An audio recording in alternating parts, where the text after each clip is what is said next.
Thank you very much, Mr. Chairman and Ranking Member. Thank you, Secretary Chow, for being here this afternoon with us. And I especially want to thank you for coming to the Virgin Islands and Puerto Rico and to all the places that you visited that have been affected by the 2017 hurricane season. There's been much discussion in this hearing about, in particular, the $50 billion rural infrastructure program. And one of the questions that I have relates to, in that program, it states that portion of the rural infrastructure program funds will be set aside for tribal infrastructure and territorial infrastructure, with the remainder available to the states. Now, the U.S. territories have been subjected to substantial infrastructure funding cuts over the last 25 years, while the 50 states and the District of Columbia have received increases.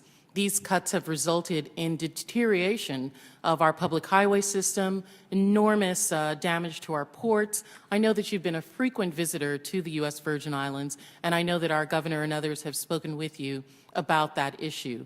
How much of the $50 billion in rural infrastructure program funding does the administration expect to set aside for territorial infrastructure, and how might that set aside for territorial infrastructure be apportioned among the territories?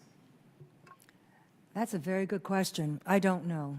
And I certainly think that your concerns are very reasonable.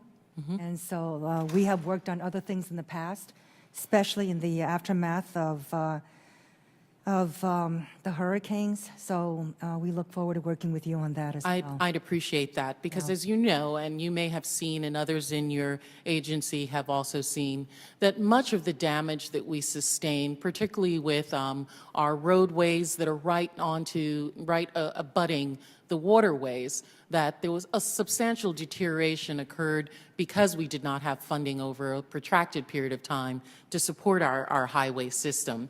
And that increase would really be important to us. We've experienced enormous decreases over the years, along with the other territories, Guam, Northern Marianas, and Puerto Rico as well.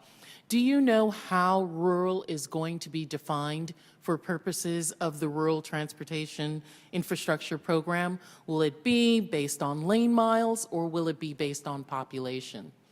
I think that's a very good question as well.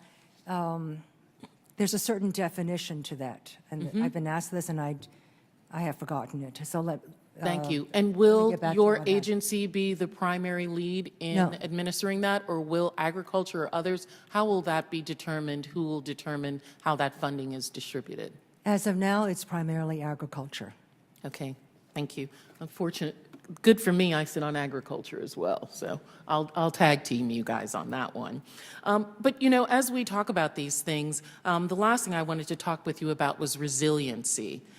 Does the White House infrastructure plan include considerations, particularly for states and other areas, to have found that the federal investment on hazard mitigation has a 6-to-1 return on investment? So working on resiliency is really important for the fiscal responsibility of this nation. Are there opportunities for new funding for new infrastructure to incentivize areas in resiliency? You make a very good point. As of now, I think, if anything, there is a bias toward building new structures rather than maintenance. And in that resiliency, one of the things, as well as this federal program that you were discussing, much of it is to incentivize local and municipal areas. I know that the chairman has says that in Pennsylvania, they've expended all of their resources at the state level and the local level to do the matching that's necessary for the federal government. In the Virgin Islands, as well as in Puerto Rico, I know that we are already at deficit budgets, and so it will be really difficult for us to provide that match. As well as, are there mechanisms in your thought and the thought of the administration or the president, and how we can add additional incentives to bring private investment to create public-private partnerships? Well, U.S. Virgin Islands is part of the rural parts. It would be eligible for the rural title, and you will be, the Virgin Islands will be part of that, and 40%, 40 billion of that will be formula, 10 billion will be competitive. We're currently doing the formula on a lane mile basis, which obviously some people don't agree with. So we will look forward to working with Congress as you rewrite this bill or whatever on addressing these issues. Thank you so much.